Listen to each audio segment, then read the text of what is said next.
Buenas noches, muchas gracias por asistir a esta actividad y muchas gracias por tomarme en consideración exponer. Ya que Sergio me tiró la pelota, voy a meter la cuchara y de una vez arranco con mi exposición. Sé que muchos de los que están aquí es porque tienen interés en materia tributaria, pero tal vez sí sería conveniente explicarles qué es esto de la globalidad de la renta mundial y de la cedularidad. La particularidad que tiene nuestro sistema actual de renta es que nosotros tenemos varios impuestos de renta que gravan rentas diferentes. Tenemos un impuesto a las utilidades, tenemos un impuesto a los dividendos, tenemos el impuesto al salario, tenemos el impuesto que grava los intereses provenientes de la captación de recursos del mercado financiero y el impuesto a los no residentes, que sería el impuesto de remesas al exterior. Estos impuestos están diseñados en torno al tipo de renta que se obtiene y cada impuesto tiene sus propias reglas para definir cuál va a ser la base imponible y cuál va a ser la tarifa aplicable. Algunos impuestos, como el impuesto a las utilidades, tienen tarifas progresivas, como ustedes lo habrán podido ver, sobre todo todos los que somos asalariados o recibimos rentas profesionales, tenemos que declarar según los tramos de renta que se prevén en la ley, y los otros impuestos funcionan por retención. Bueno, esa es la cedularidad del impuesto. ¿Qué es la globalidad del impuesto o cuando se habla de un sistema de renta global? Realmente la globalidad, cuando se habla de globalidad en un impuesto, es una forma de determinación de la base imponible. ¿Qué significa eso? Que todas las rentas se van a considerar en una base general, cada renta va a tener sus propias reglas para definirse, va a establecer qué ingresos van a resultar gravados, pero la particularidad es que todo el resultado se suma en una base. Y a esa base se le aplicó una escala progresiva, que sería lo que estaba hablando don Sergio y don Adrián anteriormente. Sería que en el impuesto a las utilidades, las empresas, por ejemplo, tengan que declarar todos sus ingresos en el impuesto a las utilidades, no solamente el proveniente de las actividades lucrativas, sino el proveniente de inversiones que tengan en títulos valores, en fondos de inversión y demás. ¿Qué pasaría con los asalariados? No solamente tendrían que declarar el salario, sino que también que tendrían que declarar dentro de esa base general cualquier otro tipo de rendimiento o ganancia que obtengan. ¿Cuál particularidad que tiene? No es que nos van a gravar dos veces, que nos van a aplicar la retención por el impuesto al salario y después nos van a volver a gravar el salario en el impuesto a las utilidades. No, sino que eso se va a tomar en consideración para tener una dimensión real de cuáles son los verdaderos ingresos del contribuyente, de manera de aplicar la tarifa progresiva. Obviamente, si el contribuyente es asalariado o tiene actividades profesionales, se le va a reconocer lo que previamente ya tributó en el impuesto al salario, no se le va a gravar esa parte del impuesto al salario, pero sí se va a tomar en cuenta para establecer los tramos de progresividad sobre los cuales va a tener que tributar. Ahí es donde estaría esa base general. Ahora vamos a hablar otro término que se ha utilizado de la dualidad del impuesto. ¿Qué significa un sistema de impuesto dual? Pues tenemos esa base general, como dijo don Adrián, es una olla donde va a caer todo y se le aplica la tarifa progresiva, pero generalmente cuando se habla de un sistema dual es que hay una base especial aparte de la general. ¿Qué de especial tiene la base? Que se aplica una tarifa proporcional. Generalmente va a ser una tarifa proporcional, una tarifa única a ese tipo de rentas que se obtengan. Generalmente, ¿cuáles rentas se sacan de la olla, de la hucha en común y se mandan a la base especial? Las rentas inmobiliarias, por ejemplo, las rentas provenientes de alquileres, las rentas mobiliarias, la que generen derechos, las rentas, los intereses, generalmente todos los que son rentas pasivas, intereses, dividendos y cánones. Y la particularidad, como les dije, es que se aplica una tarifa proporcional. Generalmente la tarifa proporcional que se ha establecido para ese tipo de rentas en nuestro país es un 15%. Y esa es la particularidad de un impuesto dual. Tenemos una base general, una escala progresiva y después tenemos una base especial con una tarifa proporcional que aplica a ese tipo especial de rentas. Rentas inmobiliarias, rentas mobiliarias, general cualquier renta de capital y en nuestro caso, como ya lo vamos a ver a continuación, se incluyen las ganancias de capital. Sí. Entonces la pregunta, ¿estamos en un sistema trial? Bueno, ya no tanto vamos para un sistema trial como dice don Adrián, sino que en la última propuesta que presentó el gobierno el 29 de junio sí se pretende un sistema dual. con globalidad para lo que son rentas empresariales y para las rentas que obtengan las personas físicas.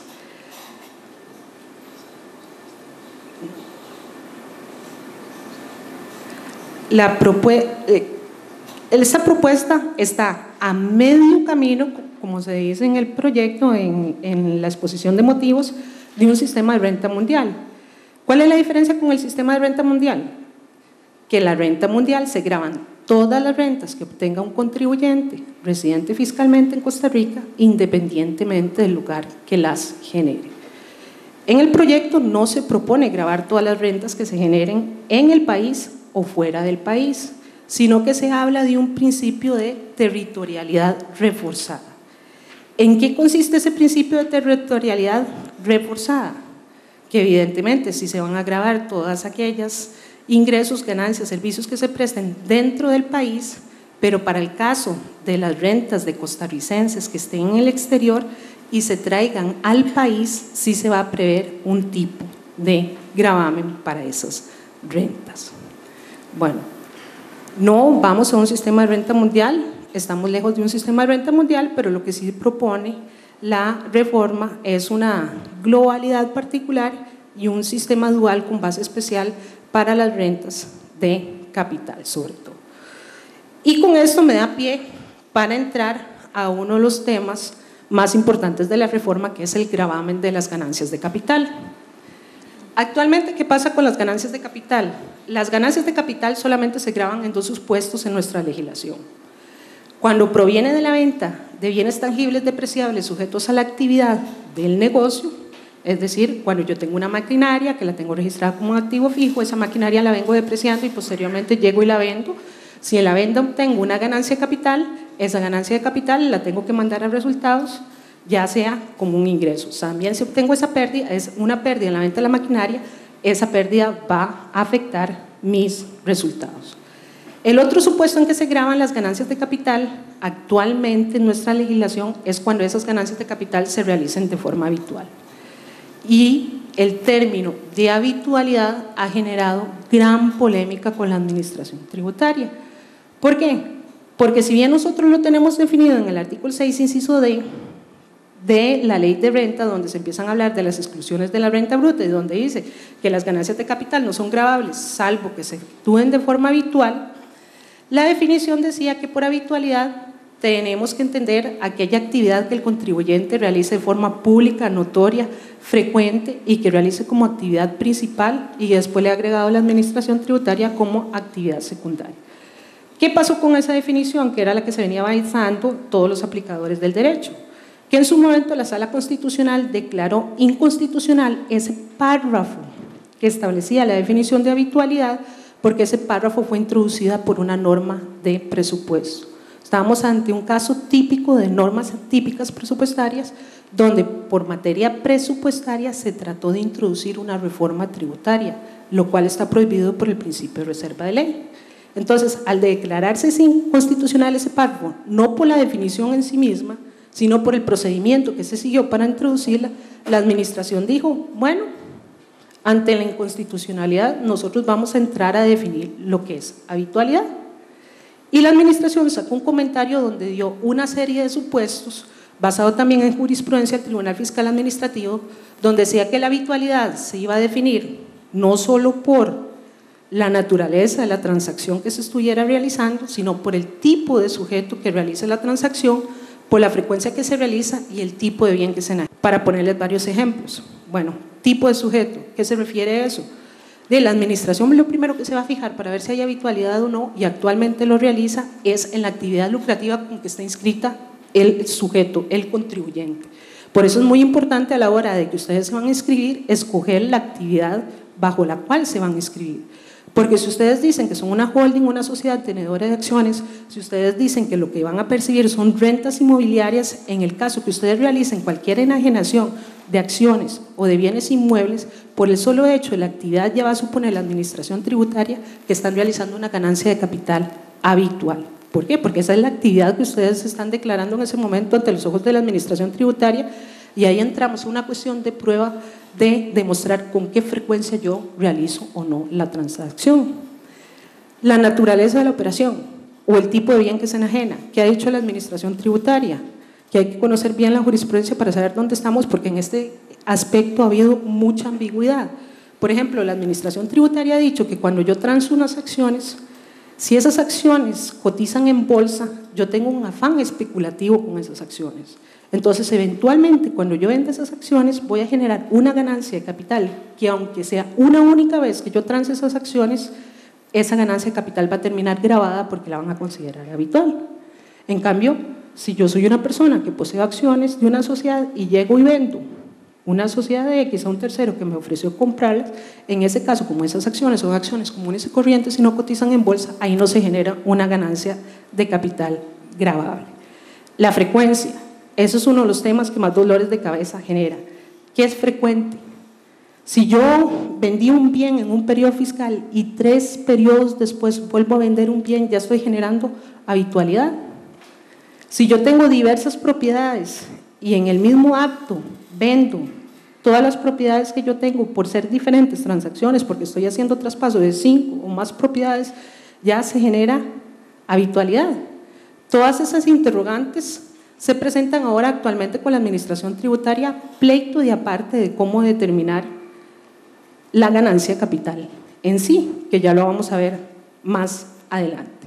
Bueno, todo esto se resuelve en el proyecto de reforma, porque ¿qué va a pasar con el proyecto de reforma? Las ganancias de capital van a terminar grabadas.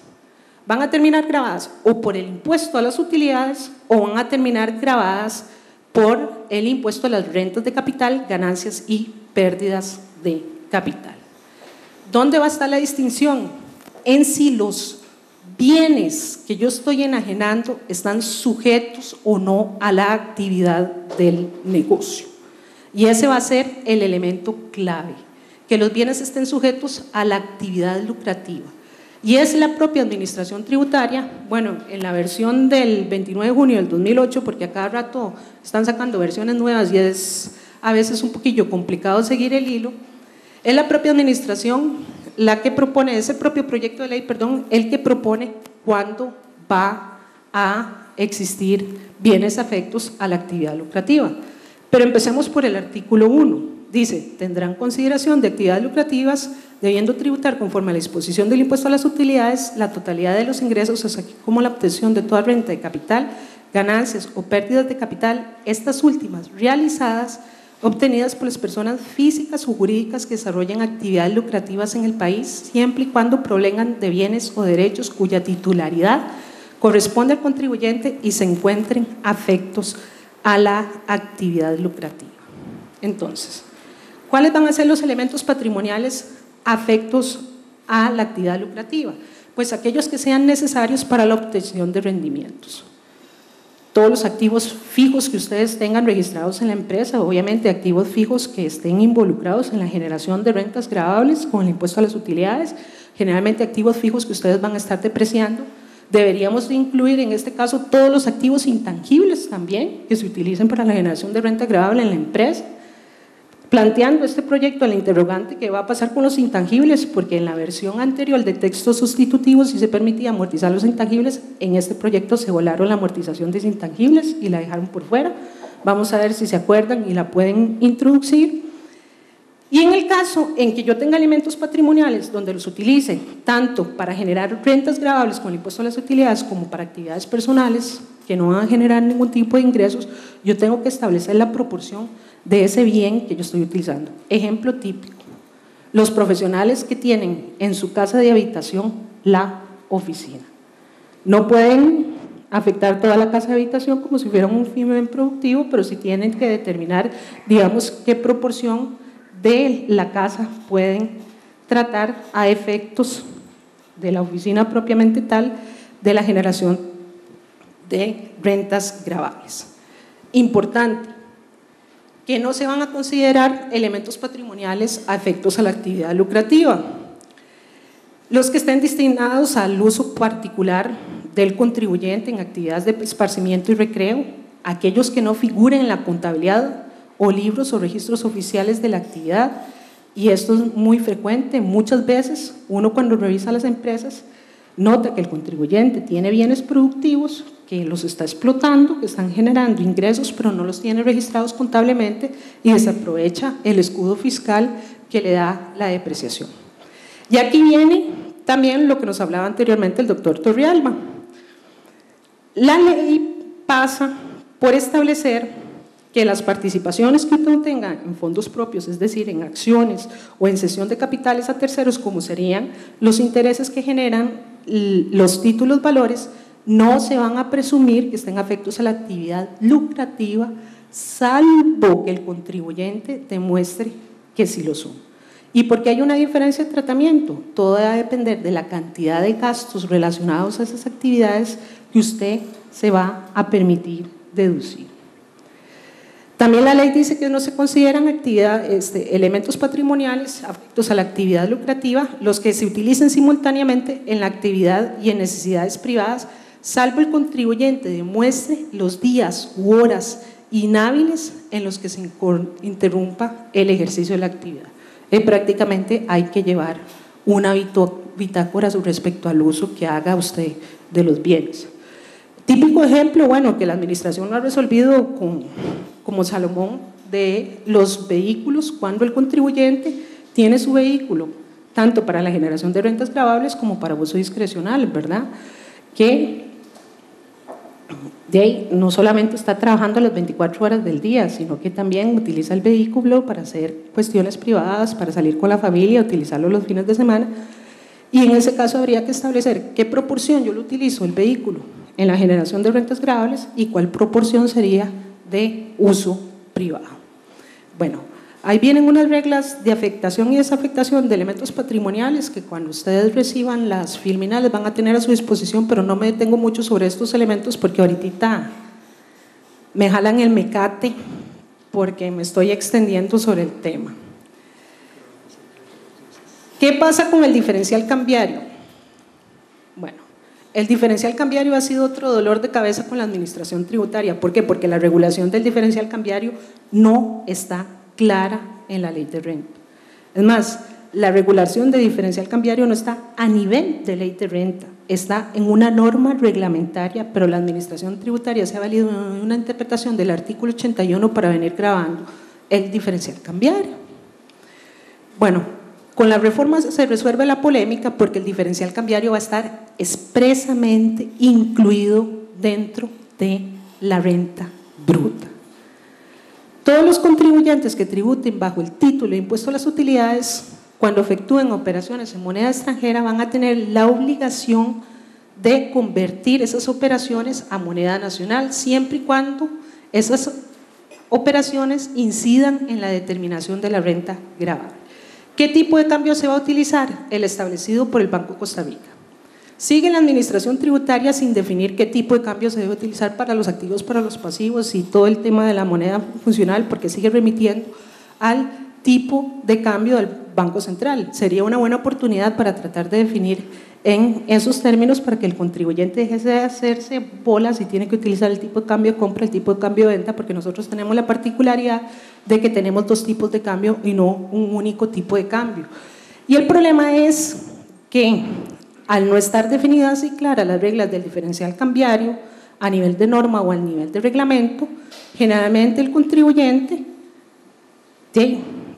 trata de establecer el tipo de cambio que más le convenga. Para las actividades de diario, ¿yo qué voy a utilizar? El tipo de cambio del banco, donde yo registro mis operaciones frecuentes. Para los activos y los pasivos, la norma no dice en qué momento yo tengo que transformarlos a colones, no dice si lo tengo que hacer día a día, no dice si lo tengo que hacer mensualmente, no dice si lo tengo que hacer al final del periodo. En general, la norma actual que nosotros tenemos indica que se debe realizar al cierre del periodo fiscal, pero no establece cuáles son las pautas de valoración ni los tipos de cambios que hay que utilizar para activos o pasivos o operaciones de diario. Y como hay diferencia entre los tipos de cambio que utilizan los bancos privados de este país, los bancos comerciales, y el tipo de cambio que establece el Banco Central, y cuando llega la administración y hace las fiscalizaciones revisando el diferencial cambiario, nos aplica el tipo de cambio del Banco Central, que es el que la norma referencia y que generalmente va a dar diferencias en la fiscalización. Bueno, pero se establece que todo diferencial cambiario va a estar grabado.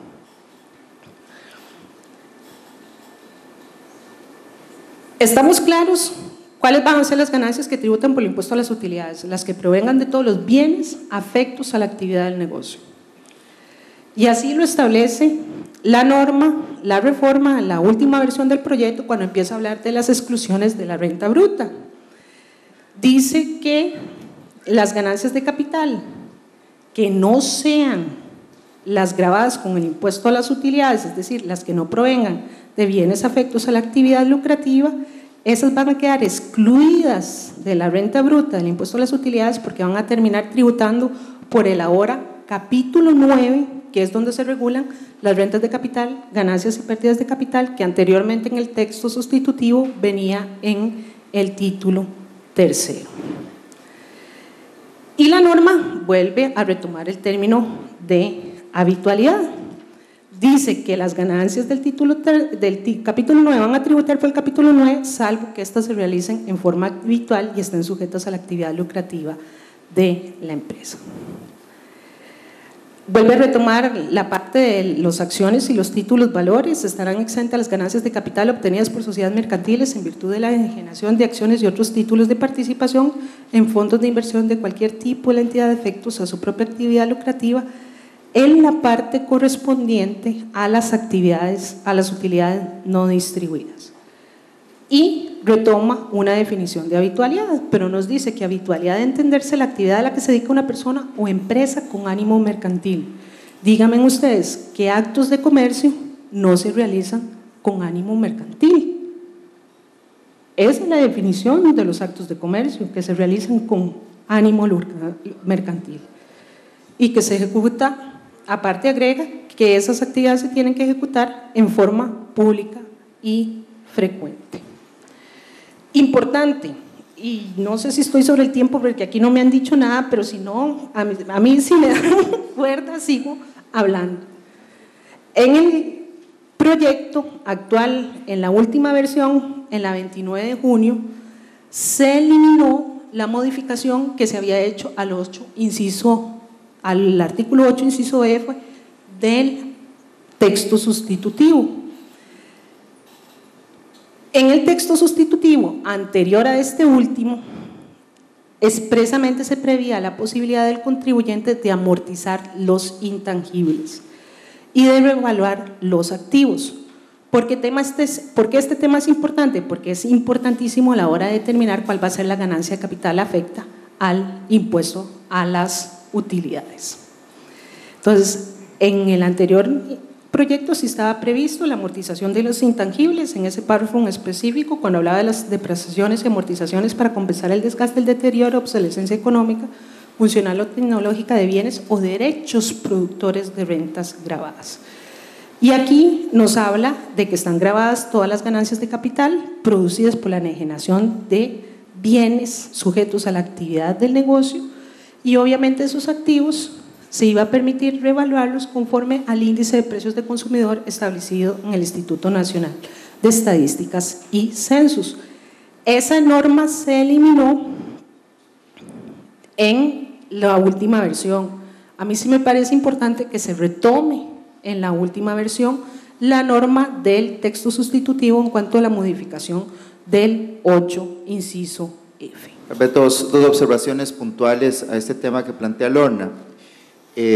Primera, que las ganancias de capital, las ganancias cambiarias en la última versión, al reformar el artículo 5, el que se refiere a la renta bruta, ya no limita, como sí sucede en el resto de las ganancias de capital, es decir, solo se gravarían aquellas ganancias de capital realizadas.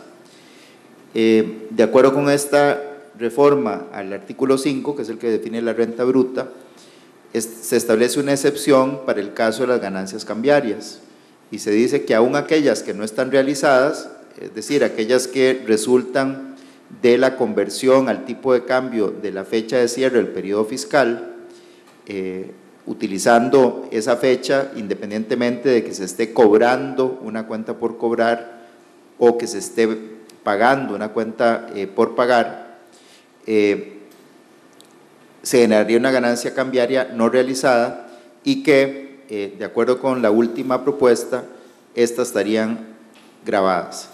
De la misma manera, si se trata de una pérdida, también aquellas no realizadas serían gasto deducible. Este es un tema que ha sido muy polémico, sobre todo cuando en los años 2010-2011 se generaron ganancias cambiarias en pasivos, en moneda extranjera de largo plazo. Entonces, muchas empresas, según la tesis que manejó la administración tributaria, debían pagar una ganancia cambiaria simplemente porque al cierre del periodo fiscal, aunque no se estuviera pagando la cuenta por una cuenta de largo plazo, se generaba un impuesto por pagar, precisamente por utilizar como punto de referencia el tipo de cambio del cierre del periodo fiscal independientemente del pago del pasivo. Bueno, esa tesis administrativa se viene a consolidar en esta reforma. Evidentemente, a estas alturas, donde se prevé que sea difícil que volvamos, al menos por el momento, a esa situación donde el dólar se depreciaba, pues desde este punto de vista favorece, conforme el dólar se aprecia, favorece a las empresas que tienen deudas, porque precisamente ahí lo que va a generar es pérdida cambiaria, y en ese caso va a ser deducible independientemente que se pague o no, es decir, simplemente porque se genera con el tipo de cambio de cierre del periodo fiscal.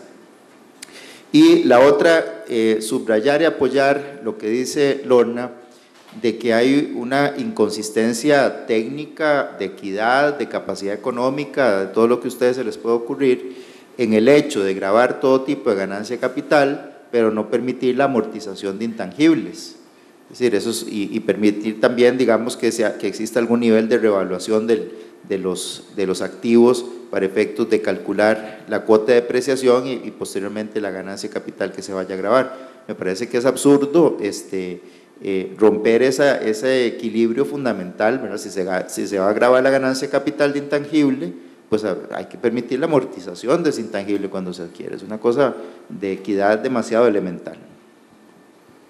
Nada más para cerrar, porque sí es importante en cuanto al diferencial cambiario, de que lo curioso es, como dice don Adrián y como había hecho la observación, que para el impuesto a las utilidades le quitaron a la parte del diferencial cambiario que tenía que ser realizado, pero en el gravamen de las rentas de capital, ganancias y pérdidas de capital, que ahora va al capítulo 9, anterior a título 3, sí ponen que el diferencial cambiario tiene que ser realizado.